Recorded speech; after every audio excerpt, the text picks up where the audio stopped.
Hello, my name is Erin Convertini, and today I will be presenting on the company's Sesame Workshop.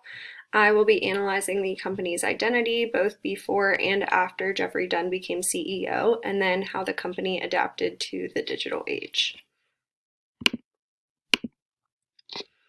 So this company started as Children's Television Workshop in 1968. They were the pioneers of using television as a teaching mechanism for children, and they received upfront funding of $8 million to become a nonprofit organization.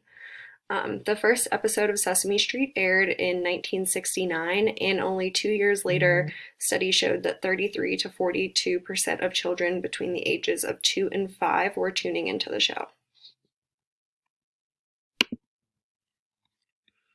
Historically, the company had an identity for aligning with the nonprofit or the ethical approach to the business.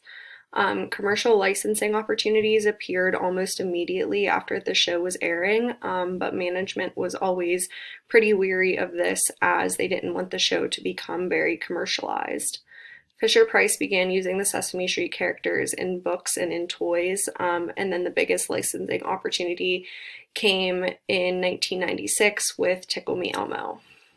The name was changed to Sesame Workshop in 2001, and their mission statement was to help kids grow smarter, stronger, and kinder. And then overall, the company just wanted to develop innovative programs with a large dose of fun. Researchers and educational institutions quickly realized how big of an impact Sesame Street was making on child development. So a study completed by the National Bureau of Economic Research found that Sesame Street was perhaps the biggest yet the least costly form of childhood education. Their impact to children came in a few different ways. They communicated relevant topics to children such as diversity and dealing with death.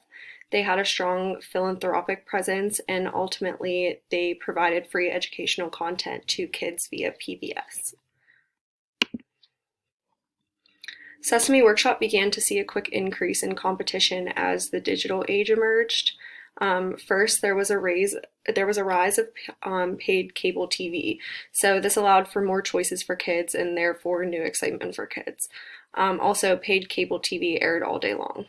Nickelodeon then emerged, and shows such as Blue's Clues and Dora the Explorer entered the same market that Sesame Street was in, but in a more commercialized way.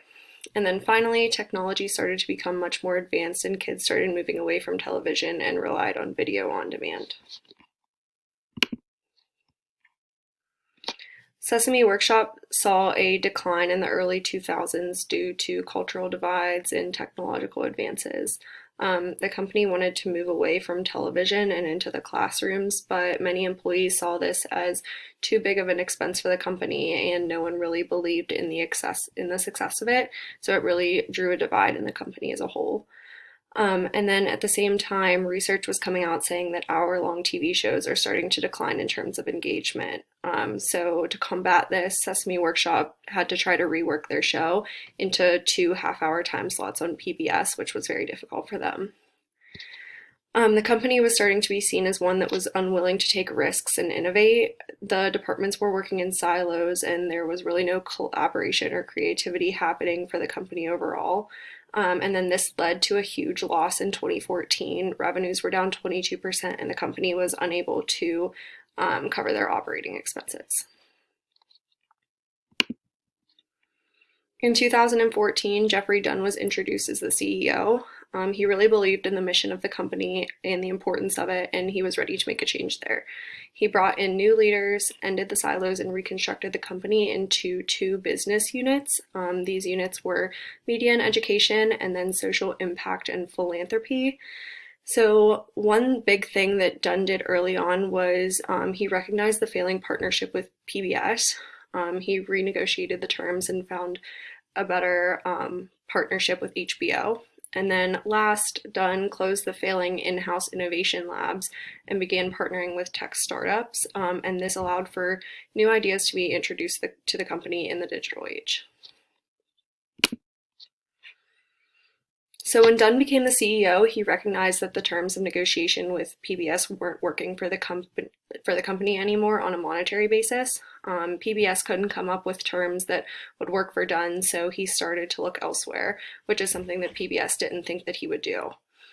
So he ultimately found a relationship with HBO that seemed to be exactly what the company needed to move them into the digital space. HBO recognized the importance of digitalization through their streaming channels.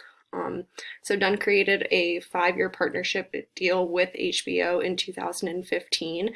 However, it's super interesting to note that Dunn was looking for a partnership that still allowed the show to air on PBS. And I think that this shows that Dunn never really had the desire to move the Sesame Workshop away from the identity that they formed in the 1960s. PBS aligned with the company's mission of providing underprivileged children to access to free education. So Dunn developed a deal with HBO that allowed PBS to air the show 9 months after it aired on HBO. And then finally, Sesame Workshop's new identity focused on authenticity, education, and trust. They were praised for staying guarded against commercialization while still being innovative in a digital world. They did this by creating the innovation platform Sesame Ventures and creating a close relationship with IBM Watson, which was a technology consultant for them. They developed ad partnerships with leading tech companies using the Sesame Street characters. And finally, they focused a lot on their YouTube channel because they recognized that this was where the future was leading in terms of children's television. And then last, they kept a strong focus on philanthropic work, which is an identity that they have had from the start. And then here is my reference to the article. If anyone has any questions, feel free to send me an email.